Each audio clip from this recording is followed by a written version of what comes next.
Guys, kembali lagi bersama gue Adisa Kahayang Review. By the way, apa kabar para bocil yang suka medar main layangan? Semoga kalian gak kamalinaan sampai lupa waktu, karena bisa saja sosok setan Sarepna yang dipercaya suka memangsa para bocil akan menggondol kalian ke alam lain. Apaan tuh bang? Sandekala apa wewe gombel? Kalem, karena pada kesempatan kali ini Sekahayang akan mereview sekaligus membahas kisah mengerikan dari teror yang dialami 3 bocil setelah kamalinaan bermain. Film ini berjudul Waktu Maghrib 2023. Yap, film yang selalu kalian request setiap upload video baru.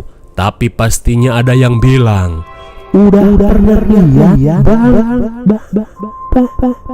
Oke lah, daripada kalian nongkrong di kafe jajanin ayang tapi ayangnya nganggep temen biasa, mending kita langsung saja ke pembahasannya.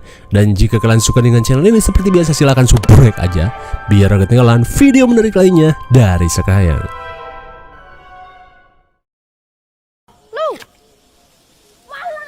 Film ini diawali dengan diperlihatkannya 3 bocil yang kamalinaan bermain di pinggiran hutan. Sesaat kemudian, Wati yang mendengar azan maghrib langsung mengajak Karta dan Derajat untuk pulang. Akan tetapi, mereka yang masih asik bermain gatrik meminta Wati untuk pulang lebih dulu. Mendengar hal itu, Wati yang takut digondol wewe gombel dan Sandekala langsung bergegas pergi.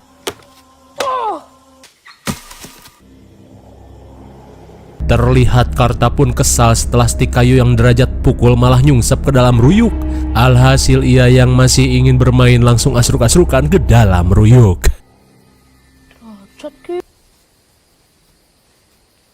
Kayak apa?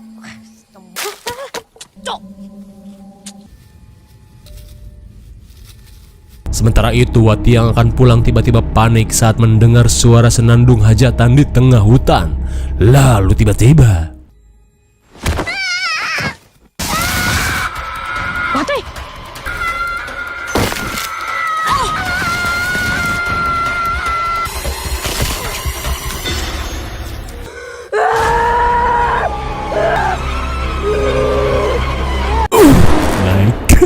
naas sekali. Karta yang ditarik jurik jarian sampai kehilangan satu jarinya dan pingsan. Lalu film pun baru dimulai. Singkat cerita, 30 tahun kemudian, 2 remaja SMP bernama Saman dan Adi terlihat ngabret sekuat tenaga ceker menuju sekolah setelah kesiangan akibat semalaman mabar FF. Pahit.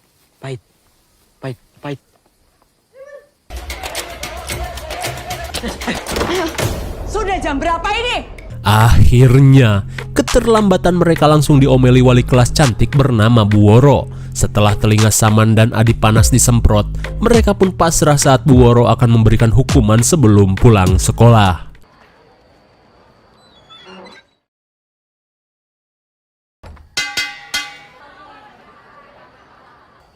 Kalian berdua nih maunya apa sih? Sepulang sekolah, Saman dan Adi akhirnya menjalani hukuman membuat puisi janji suci. Bu Woro pun terus menasehati kedua murid bangornya ini karena hampir di-DO akibat keseringan mabal. Sesaat kemudian, murid teladan Soiyeh bernama Ayu terlihat menyetorkan buku LKS yang selesai ia kerjakan dengan sempurna. Api yuk. Lantas sebagai hadiah dari keteladanannya, Bu Woro pun memberikan pulpen pusaka aneka warna kepada murid kesayangannya ini. Di saat itu pula, Adi dan Saman yang menjalani hukuman terlihat semakin tak karuan. Dan saat Ayu akan pulang, ia pun berkata, "Cepat balik, si bapak nyariin." Waduh, Di, laleng aku, Di. Sepulangnya mendapat hukuman kumplit, sudah keruwetan Saman di hari itu saat ayah Ayu bernama Pak Marto memberikan nasihat agar Saman tidak mengulangi keteledoran yang lupa mengirim madu pesanannya ke warung. Pak Marto pun mengancam akan melaporkan keteledoran tersebut pada kakak Saman yang bernama Samiun. Mendengar hal itu, Saman yang tidak ingin digaplok si kakak berjanji tidak akan mengulangi kesalahannya. Kok baru sekarang kan?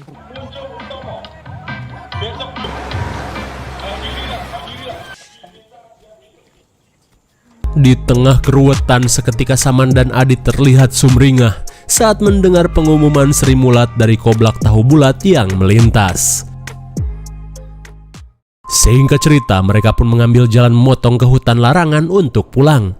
Namun seketika mereka ketakutan saat melihat tunggul pohon keramat tempat putusnya jari Karta. Man, gak lucu, Man.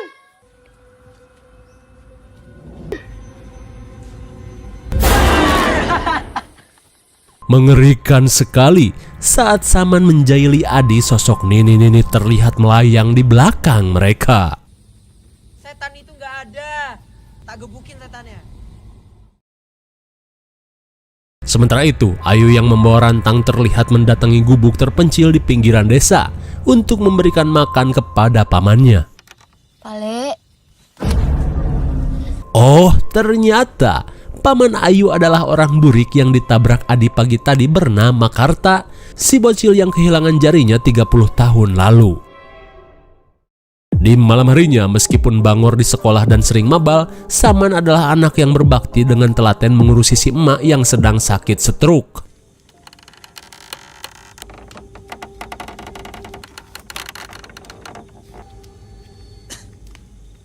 Sesaat kemudian, Samiun yang baru pulang berburu madu odeng seharian langsung kesal saat melihat madu-madu yang telah ia kemas belum diantar ke toko Pak Marto. Apalagi saat mendengar alasan adiknya yang tak manuk akal. Mikir, Cok, lu pikir duit jajan lu dari mana? Santai tuh, Mas. Setelah melampiaskan kekesalannya, Samiun yang harus nguli ke kota langsung mengambil tas dan cangkul. Ia pun mengancam akan menghukum Saman jika sampai besok botol madu ini tidak diantarkan.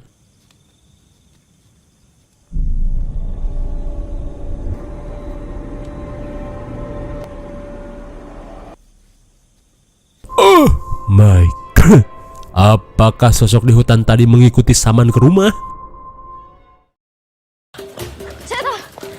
Mau tak antar ke tempatnya Pak Marto.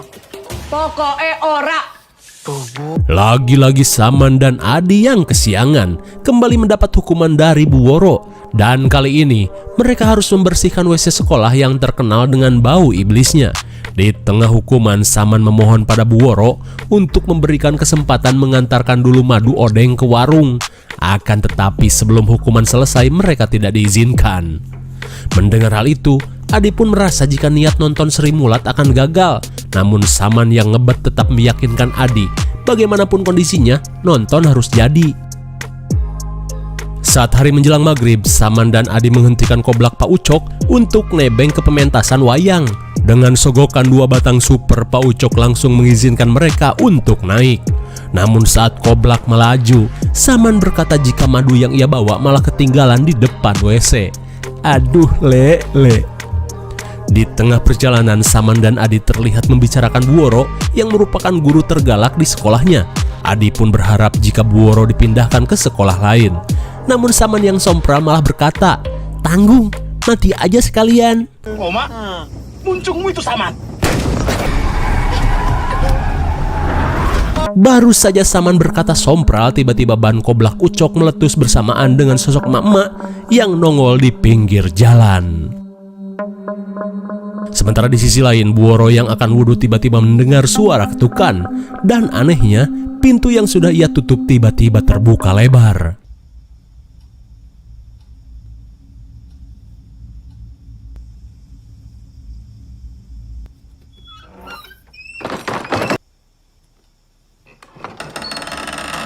Betapa syoknya Bu Woro saat keanehan tak manuk akal terjadi di depan matanya.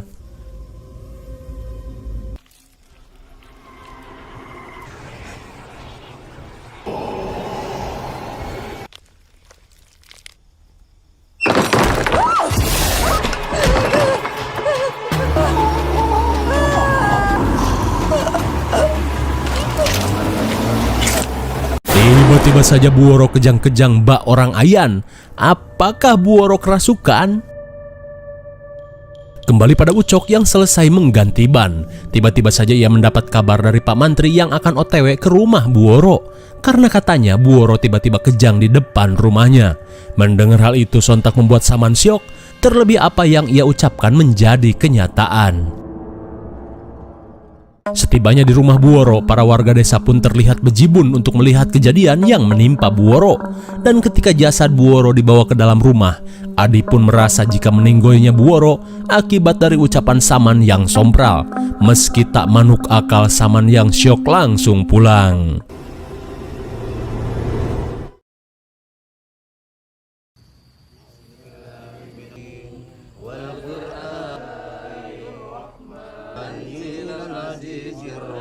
Di keesokan harinya, sebelum jasad Buworo dipulangkan ke kampung halamannya, Saman yang masih syok terlihat termenung saat mengikuti tahlilan.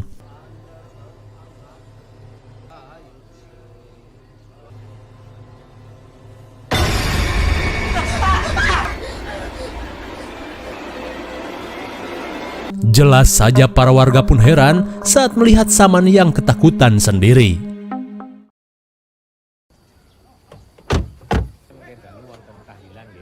Setelah warga pergi, Saman yang merasa bersalah tiba-tiba panik saat melihat kafan Boeh kotor di dalam ambulan.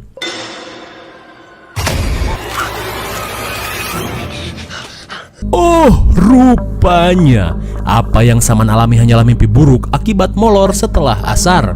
Sesaat kemudian, Adi yang khawatir dengan mental Saman mencoba untuk menghiburnya dengan memberitahu guru pengganti Buworo yang terlihat lebih cantik dan ramah. Tapi meskipun begitu, Saman yang trauma tak terlalu menanggapinya.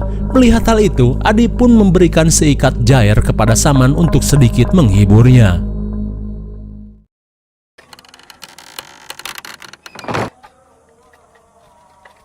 Apaan tuh? Saman yang sekelebat melihat sosok putih di luar langsung mengeceknya. Tapi tiba-tiba Saman melihat si emak ketakutan seolah memberikan isyarat agar Saman mengecek kolong dipan.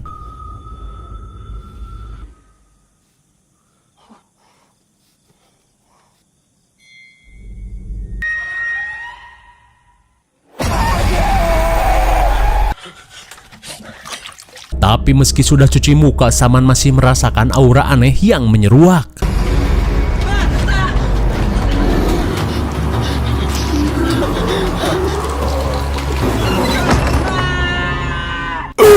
Maka tanpa diduga, sosok emak pewot penunggu hutan berhasil merasuki tubuh Saman. Kira-kira apakah Saman akan bernasib seperti Buworo? Sementara di sisi lain, Hokage Jati Jajar bernama Rohim bersama beberapa warga terlihat menyambut kedatangan guru baru bernama Ningsih. Hingga setelah sedikit perkenalan, Ningsih pun menghampiri Ayu dan langsung berkenalan dengan muridnya ini. Namun di bawah pohon beringin, bagaikan genderuwo kurang gizi, Kartarege terlihat menatap tajam dan mengawasi mereka. Di keesokan harinya, lagi-lagi Adi kesiangan. Tapi kali ini, ia pun kaget karena malah mendapat perlakuan baik dari Bu Ningsih. Adi pun diminta untuk segera duduk di bangku. Kemudian, Bu Ningsih yang baru hari pertama mengajar meminta para murid untuk mengerjakan LKS terlebih dahulu. Tapi di saat itu pula, Ayu si paling rajin dan soiyeh berkata, Saya sudah selesai. Tapi meskipun begitu, Bu Ningsih yang tidak gampang dicaperin murid meminta Ayu untuk memeriksa kembali LKS-nya sambil menunggu yang lain beres mengerjakan. Di sisi lain, Samiun dan rombongannya baru sampai di desa setelah beberapa hari nguli di kota. Sebelum pulang ke rumah, Samiun mendatangi warung Pak Marto untuk mengambil hasil penjualan madu. Akan tetapi Pak Marto berkata jika selama 4 hari Saman tidak pernah mengantarkan madu pesanannya. Udah mah capek habis nguli, Samiun yang kesal langsung pulang untuk memberi pelajaran pada adiknya ini. Di saat itu pula, Saman yang kerasukan setan terlihat cengengesan sendiri. Lalu tiba-tiba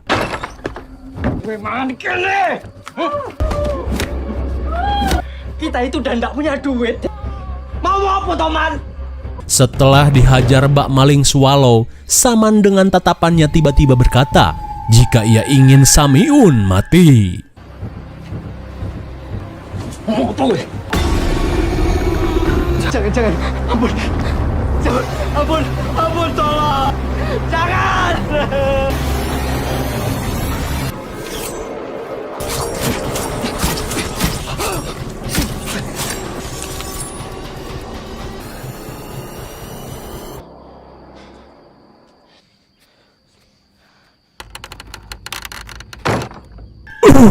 my god. Bagaikan psikopat Michael, Saman yang dirasuki setan Mak Peot akhirnya menghabisi kakaknya di depan mata si emak. Di keesokan harinya, Pak Marto yang baru buka warung langsung heran saat melihat tingkah Saman. Man. Iki opo? Mau kemana? Man! Bukannya madu odeng, Ayu dan Pak Marto pun syok parah saat menyadari botol yang Saman bawa berisi darah. Sementara itu, Hokage Rohim yang sedang ngopi langsung kaget saat melihat semua ayamnya tersate di halaman rumah. Rupanya darah yang Saman bawa merupakan darah ayam milik Hokage Rohim. Kembali pada Ayu yang baru sampai di sekolah, ia pun heran saat dari kejauhan terlihat sosok yang ngejentul mirip dengan Bu Woro. Ada di LKS baru ini.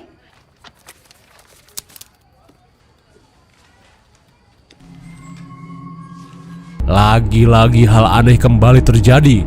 Ayu yang mulai ketakutan berusaha untuk tenang.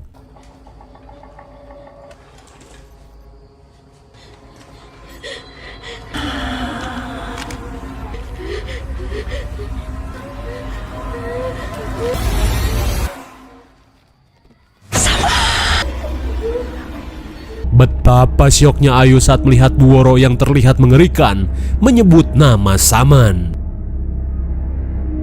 Singkat cerita, di tengah keanehan yang terjadi, Pak Marto mengajak Hokage Rohim dan juga Hansip Amin untuk mendatangi rumah Saman.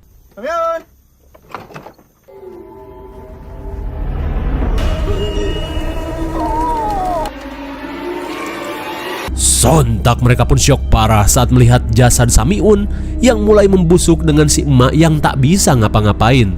Di saat itu pula Ayu dan Adi yang penasaran langsung mendatangi TKP. Heran melihat Adi tiba-tiba pergi, Ayu langsung menarik Hansip Amin untuk mengejar Adi.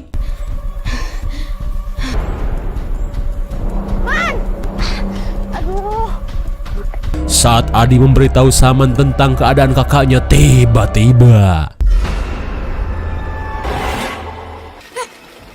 Kamu kenapa, Man? ketika Saman sadar, Adi pun kaget saat melihat baju Saman yang berlumuran darah. Di siang harinya, Saman pun diamankan di gudang Hokage Rohim. Terlihat para warga pun kepo dengan Saman yang dilansir telah menghabisi kakaknya sendiri. Begitupun dengan Kartarege, ia terus mengintai di balik pohon pisang. Saat maghrib tiba, Saman yang sedang pelangap-pelongo tiba-tiba dikagetkan dengan kedatangan kakaknya.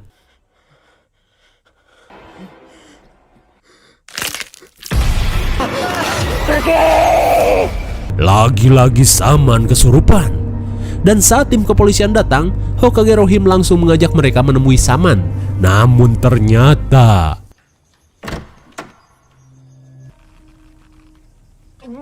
tanpa diduga, Saman yang kerasukan malah mendiskon umur.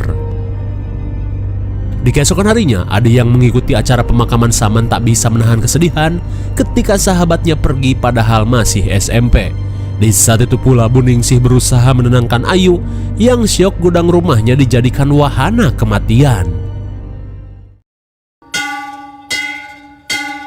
Di hari berikutnya, Bu Ningsih yang khawatir pada nilai Adi yang jeblok langsung menghampiri Adi dan membujuknya mengikuti kelas tambahan. Meski masih mumet dan larut dalam kesedihan, Adi yang tidak ingin bertelur di kelas 2 mau tak mau mengikuti saran Bu Ningsih. Saat menjelang maghrib, Bu Ningsih diperingatkan penjaga sekolah bernama Mas Bowo untuk tidak membiarkan murid pulang ke maghriban. Namun Bu Ningsih yang realistis berkata, jika tidak naik kelas lebih mengerikan dibanding setan. Ah, sudahlah. Dan saat Mas Bowo pergi, Bu Ningsih seolah tidak bertanggung jawab dengan akan meninggalkan Adi pulang lebih dulu dengan alasan mau sholat di rumah.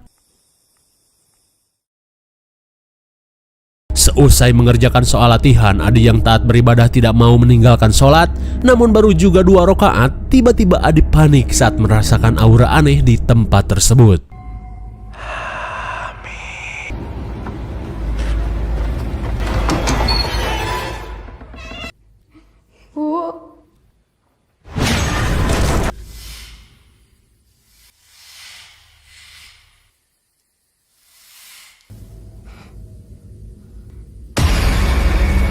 Sontak Adi pun syok parah saat melihat Saman di ujung lorong.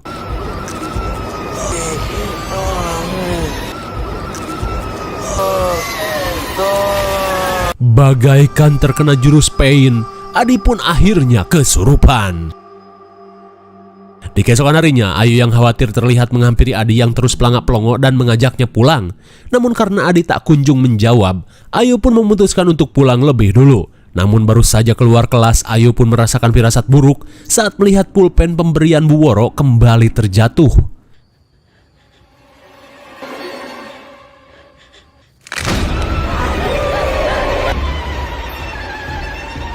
Lagi-lagi jumpscare Bu Woro yang penuh jerawat batu mengagetkan Ayu. Lalu tiba-tiba Ayu merasakan firasat buruk terhadap Adi.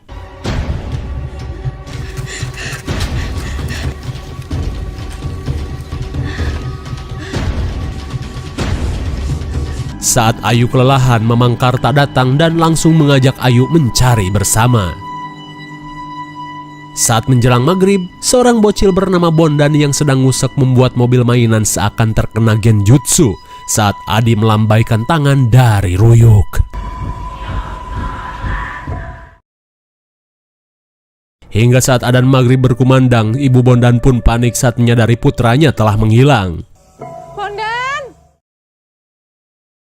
Di malam harinya, akhirnya Hokage Rohim memimpin warga desa untuk mencari Bondan dan Adi. Akan tetapi, pencarian mereka tidak membuahkan hasil. Di keesokan harinya, di tengah keadaan desa yang genting, Bu Ningsih meminta para murid agar tidak ngador kemana-mana sepulang sekolah dan langsung pulang ke rumah masing-masing.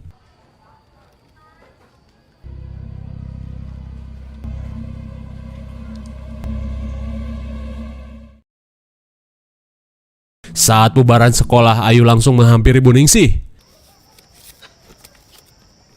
Rupanya, Ayu ingin memberikan jimat dari Mamang Karta untuk melindungi Bu Ningsih. Mendengar hal itu, Bu Ningsih yang tidak percaya dengan hal mistis dan perjimatan langsung menolak pemberian Ayu dan memintanya untuk segera pulang. Singkat cerita, setelah insiden hilangnya Adi dan Bondan, barulah warga desa merasa parno dan segera meminta anak-anak mereka untuk masuk ke rumah ketika menjelang maghrib.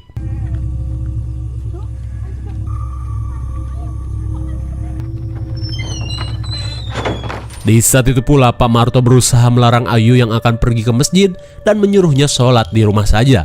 Tapi jelas saja Ayu tidak menggubris hal tersebut dan tetap pergi ke masjid menggunakan sepeda.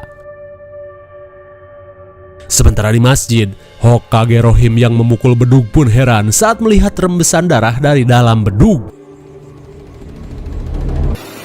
Pak Ustaz! Astagfirullah. Melihat Bondan pingsan di dalam bedug, mereka yang panik langsung membopong Bondan keluar. Di saat itu pula, perjalanan Ayu terhenti saat melihat Adi yang cinekul di tengah jalan. Adi?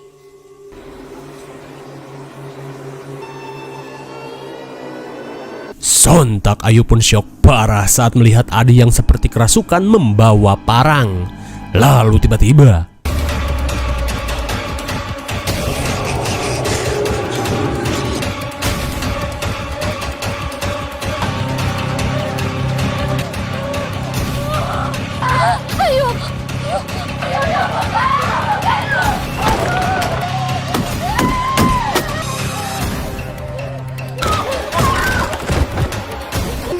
Jangan, Di.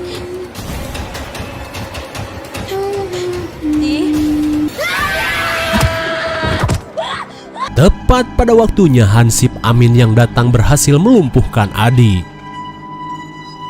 Singkat cerita, Pak Marto terlihat resah menunggu Ayu pulang. Hingga saat Pak Marto melihat gundukan kain lusuh, ia pun langsung mengeceknya.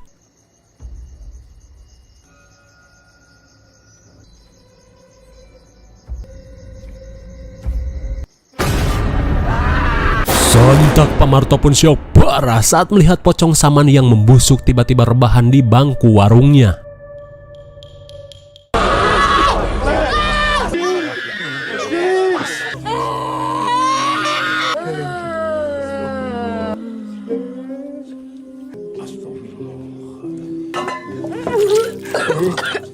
Sementara di rumah Hokage, Pak Ustadz yang dibantu para warga akhirnya berhasil meruqyah Adi.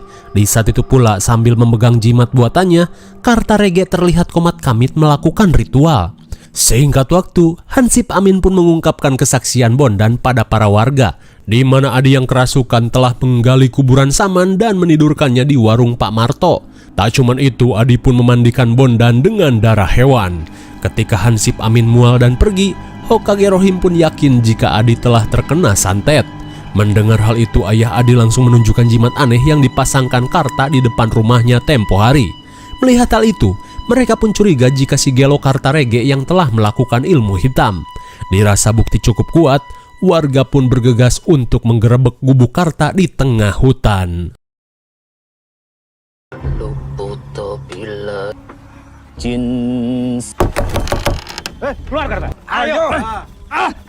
Di tengah penggerebekan, ayah Adi langsung menunjukkan jimat dan memaksa Karta untuk mengakui praktek ilmu hitam yang ia lakukan.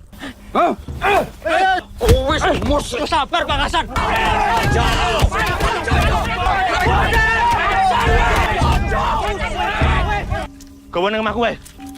Dan sueknya Hansip Amin yang berusaha melerai malah tertampol warga yang emosian. Hingga di tengah kericuhan, Hokage Rohim akhirnya berhasil menghentikan warga yang main hakim sendiri. Di keesokan harinya, Ayo yang sakit panas setelah lolos dari maut mengungkapkan jika keanehan yang terjadi bukanlah ulah paman Karta. Namun karena semua bukti mengarah pada Karta, si ayah hanya bisa pasrah dan mengikuti keputusan polisi. Halo Ayu. Aneh sekali, tiba-tiba Ayu ketakutan saat melihat Buningsih yang datang menjenguk. Lantas dengan gelagat aneh, Buningsih berkata jika semalam ia ikut menggerebek Karta bersama para warga. Mendengar hal itu, Ayu langsung mengambil jimat pemberian pamannya untuk berjaga-jaga. Di tengah kepanikan, Ayu pun mengingat ritual yang paman Karta lakukan pada jimat yang ia pegang. Putu mati, Gusti Allah. Di mana setelah melakukan ritualnya, Karta meminta Ayu untuk memberikan jimat tersebut pada Buningsih. Terlebih Karta yakin Buningsih merupakan jelmaan dari setan Umu Sibian yang berwujud emak-emak pewot pemangsa anak dan sempat meneror desa 30 tahun lalu. Dan sebelum Ayu pergi, Karta pun memintanya untuk waspada pada kehadiran Buningsih. Di tengah kepanikan, Buningsih mulai mendekat dan menanyakan apa yang Karta ceritakan tentang dirinya. Dirasa ucapan paman Karta benar, Ayu yang ketakutan langsung mengeluarkan jimat. Tapi bukannya merasa takut, setan Umu Sibian yang bersemayam di tubuh Ningsih malah tertawa dan berkata, "Jangan musyrik, Dok, nanti kamu celaka."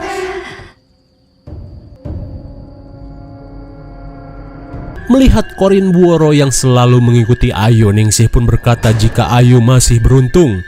Rupanya meski dengan sosok yang mengerikan, sebenarnya Buoro berusaha melindungi murid-muridnya dari setan Umu Sibian. Kemudian sebelum pergi, Ningsih pun meminta Ayu untuk tidak ikut campur atau Ayu akan mendapat giliran seperti Saman dan Adi. Kowe becik.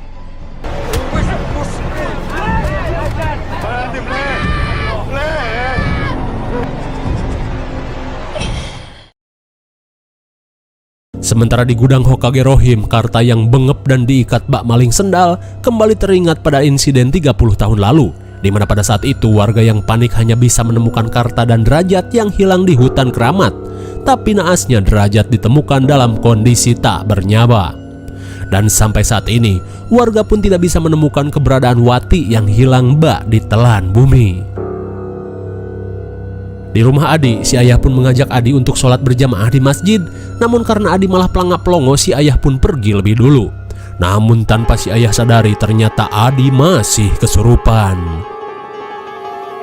Kembali ke rumah Hokage, Amin yang ditugaskan menjaga Karta malah kebelet boker. Melihat kesempatan itu, Ayu yang merasa Adi dalam bahaya terlihat menemui Karta untuk meminta bantuan. Namun saat azan maghrib berkumandang, Karta yang trauma tiba-tiba histeris bak orang gelo. Melihat hal itu, Ayu pun langsung menggaplok pamannya dan meminta Karta untuk kembali mendekatkan diri kepada Allah. Di mana semua ini hanya tipu muslihat setan agar ketika maghrib orang-orang tidak pergi ke masjid. Min, sungguh apes nasibmu. Lantas Karta meminta Ayu untuk mencari Adi, sedangkan dirinya akan pergi mencari Ningsih. Setibanya di rumah dinas Bu Ningsih, Karta pun syok saat melihat setan Umu Sibian sedang berdandan. Hingga sesaat kemudian, Umu Sibian yang menyadari kedatangan Karta pun berkata jika ia masih ingat enaknya jari Karta. Hingga sesaat kemudian, Karta pun kembali merasakan trauma setelah Umu Sibian menceritakan insiden hilangnya Derajat dan Wati. Lantas dengan genjutsunya, Umu Sibian berubah menjadi sosok Wati bocil dan menceritakan insiden yang Wati alami 30 tahun lalu. Di mana pada saat itu, Wati yang tersadar setelah digondol Umu Sibian langsung terkena pengaruh untuk dirasuki.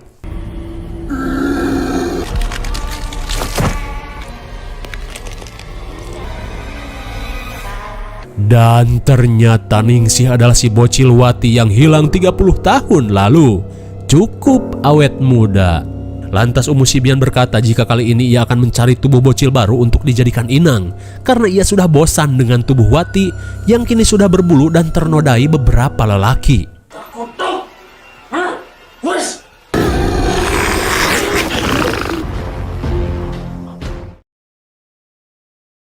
Sementara di sisi lain, Adi yang kembali kerasukan terlihat berjalan menuju sungai.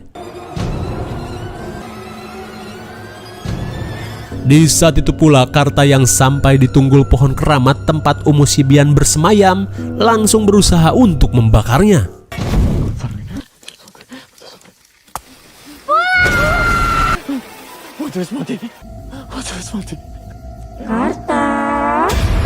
Di tengah kepanikan, Karta pun kaget saat melihat pocong Derajat yang unyu-unyu mengajaknya bermain gatrik seperti dulu. Jelas saja Karta bingung bagaimana bisa main gatrik orang kaki tangan Derajat dibuntel kafan.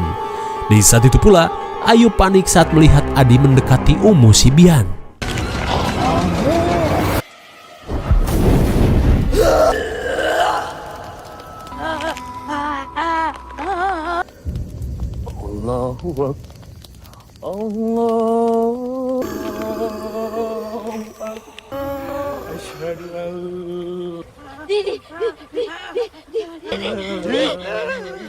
Tepat pada waktunya, Karta yang membakar tunggul pohon keramat dan mengumandangkan adzan berhasil menyelamatkan Adi sebelum dijadikan inang Nisa Sabian.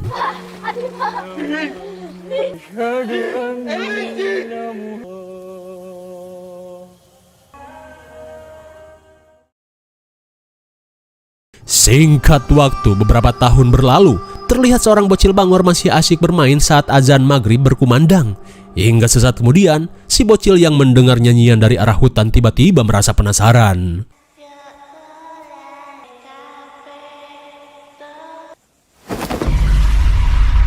Apakah teror setan ini akan berlanjut? Oh, tentunya tidak. Jika pas azan maghrib kalian siap-siap untuk pergi mengaji ke masjid.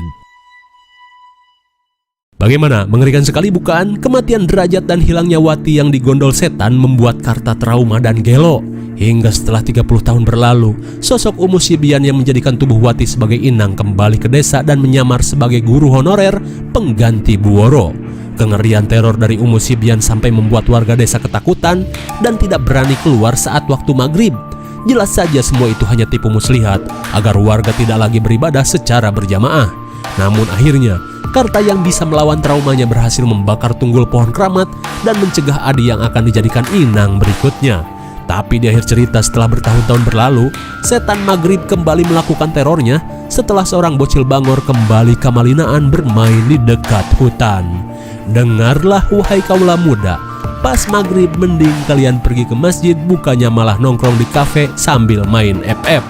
IMDb untuk film ini adalah 6,1 dan menurut Sekayang cocoklah diberi nilai segitu. Mungkin segini saja review dan pembahasan film Waktu Maghrib 2023. Jangan lupa like, share, dan subrek supaya kalian tidak ketinggalan jika ada video menarik lainnya dari Sekayang. Thanks for watching and see you on next video. Bye.